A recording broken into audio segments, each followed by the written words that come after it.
आपको यज्ञ में चलना चाहिए। हो सकता है इतना बड़ा आयोजन है, हो सकता है मेरे पिता ने आपको निमंत्रण देना भूल गया होगा। महादेव कहते हैं नहीं सती, तुम्हारे पिताजी स्वागत समारोह में आए और मैं ध्यान में था, मैंने खड़ा नहीं हो पाया, इसलिए वो मेरे प्रति क्रोध और बैर की भावना लेकर बैठे हुए हैं। और यज्ञ में हम जाएं और हमारा अपमान होगा, हम ये कभी नहीं चाहते। पहली बात तो बिना निमंत्रण का कहीं जाना नहीं जाना चाहिए। और जब धर्म की कार्य हो, भागवत की कार्यक्रम हो, गुरु का जहां दरबार हो, वहां तो बिना निमंत्रण का भी चले जाना चाहिए और कथा को सुन करके वापस लौट जाने।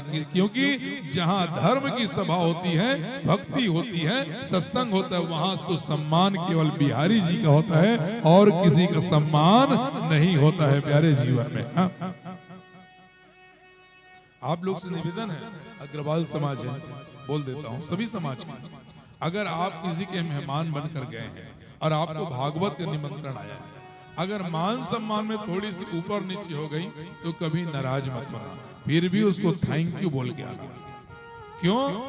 क्योंकि जो तुम्हारे भाग्य में नहीं था, उन्होंने भागवत कराकर तुमको भगवान से मिलाने का क्या किया है, प्रयास किया है। इसलिए जब भी हम कथा सुनने जाएं तो आयोजक को थैंक यू बोलना चाहिए। प्रभु आपने तो इतना बड़ा यज्ञ किया, मेरे पास धन तो है लेकिन भगवान की कृपा नहीं है, और आप तो भगवान से मिल ही गए और आपने तो मुझे भी भगवान से मिला दिया। ये मेरे जीवन का सबसे बड़ा सौभाग्य है। ऐसे जगह में कभी मान सम्मान नहीं ढूंढना चाहिए। प्रसादी दिए तो खा लिए और नहीं दिए तो हंसते हुए भक्ति सागर से वापस लौट जाना चाहिए। लेकिन छोटी छोटी बात को लेकर के, चाहे मायका हो, ससुराल हो, ताई के यहाँ, ताऊ के यहाँ, चाचा को चाची, कहीं भी इष्ट मित्र के यहाँ जाएं तो भागवत कथा में, यज्ञ में मान सम्मान ढूंढना नहीं चाहिए।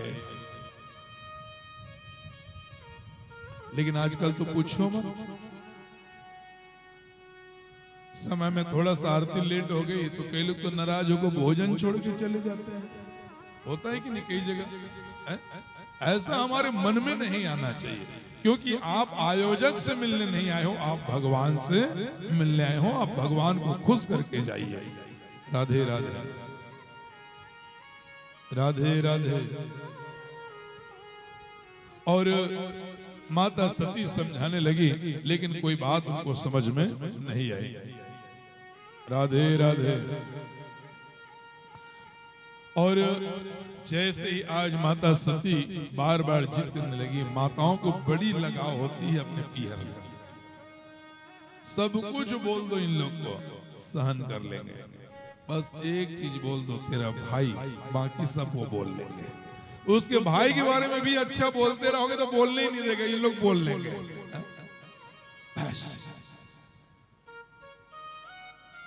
इन लोग के मायके के बारे में कुछ मत बोलो, बाकी तो बिना तेल का भी सब्जी पक जाएगा। और मायके के बारे में भी बोले ना तो घी भी डालोगे तो आलू कच्चा ही रहेगा, क्योंकि वो पकाएगी नहीं है? गलत बोल रहा हूं?